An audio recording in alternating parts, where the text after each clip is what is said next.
This is Camp Maine in northern Kuwait, now home to 4,500 soldiers from the 3rd Infantry Division's Sledgehammer Brigade. They're usually based in Fort Benning, Georgia.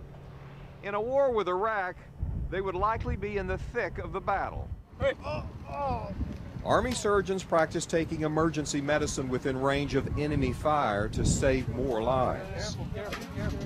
A training exercise demonstrates the merit of putting surgeons where the critically wounded urgently need help to survive. Mama! Soldiers of the 3rd Brigade Combat Team, 3rd Infantry Division from Fort Benning, Georgia, play like they are casualties.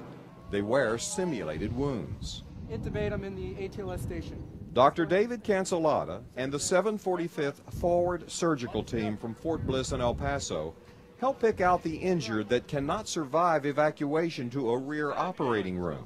There's a common adage that we're always fighting the last war. Well, the Forward Surgical Team was actually developed with the idea of fighting the next war, which is hopefully this war, where we actually can be very forward and save lives by being much closer to the battlefront. More last sponges.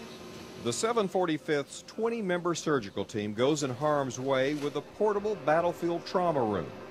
In Iraq, they would expect to fight the same hostile desert environment that they're coping with at Camp Maine in northern Kuwait. Watch your step.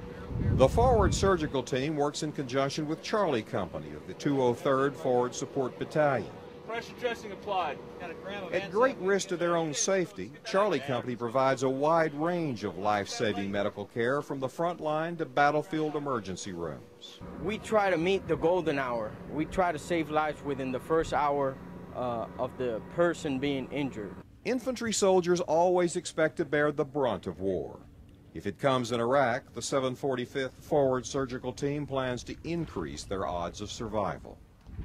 Robert Riggs, CBS 11 News, near the border with Iraq.